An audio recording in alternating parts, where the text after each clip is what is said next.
Good morning, and welcome to Redeemer Lutheran Church. I'm Pastor Gary Lodeholt. If there is anything we hate, potholes are probably it. In fact, I seriously doubt there is a group known as a Pothole Admiration Society. Just recently, I saw something on Facebook that showed a road built by the Romans 2,000 years ago. It was made of stones laid together, but it was still unmarred by holes or missing stones. The next picture was of a road built 20 years ago, and it was a jumble of potholes with a little bit of pavement in between. This week we are considering some stories from the Bible where being on the road is a significant part of the story. In some ways, the road itself is a character in the story. And that brings me to something that happened when I went to Israel. On my trip to Israel almost 25 years ago, we started up in Galilee, all around the Sea of Galilee, and then we traveled down to Jericho, and then finally up to Jerusalem. When we got to Jerusalem, we had the first afternoon free before our tour started up again in earnest the next day. So that afternoon I went into downtown Old Jerusalem to explore. I walked around in the marketplace with booths and vendors and imagined it much like it likely had been in the time of Jesus. That marketplace in Jerusalem has an important road going right through the middle of it, but I didn't realize it at the time. The next day, when the tour resumed, one of the things we did was to follow the path of the Via Dolorosa. In other words, we followed the path Christ walked from his sentencing to death by Pontius Pilate all the way to the site of his crucifixion and resurrection in the Church of the Holy Sepulchre. As we followed his steps, we found the road made its way right through the marketplace, probably much like it did then. The Romans would have wanted as many people as possible to see what was happening to someone who caused trouble. We started at Pilate's headquarters and stopped at places the Bible mentions that things happened along the way, along with a few other places that come from tradition. And this was all well and good until we came to the seventh stop on the journey.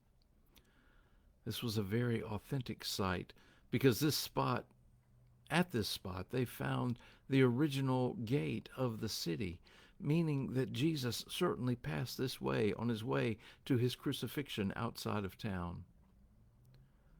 But what amazed me was that I recognized the place. I had wandered around the marketplace the day before, and as I did, I had been to this place.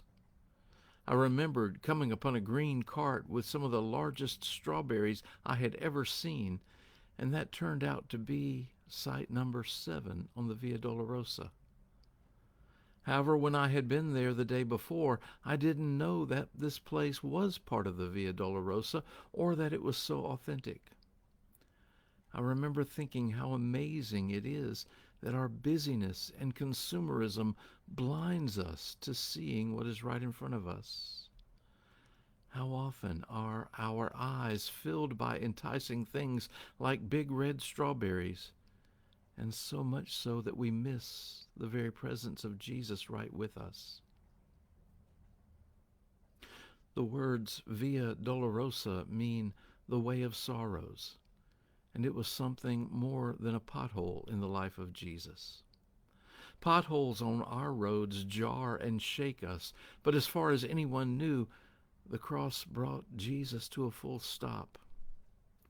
In all our stories, when someone dies, that's it. The end.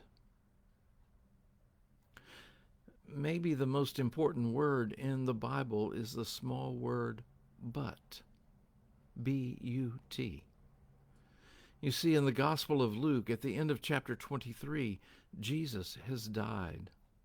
Jesus was taken down from the cross, and Joseph of Arimathea had arranged for Jesus to be laid in a nearby tomb. The women who followed Jesus saw where they laid his body, and then everyone rested on the Sabbath. It's over. That's it. The end.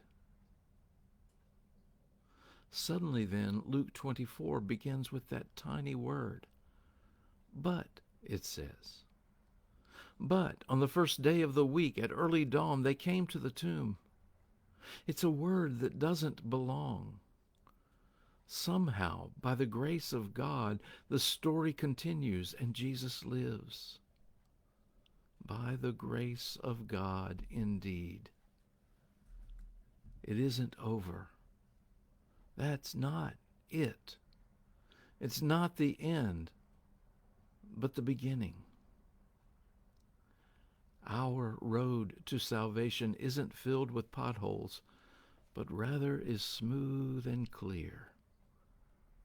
The way is paved by Jesus. Thanks for watching, and remember to let this day belong to God.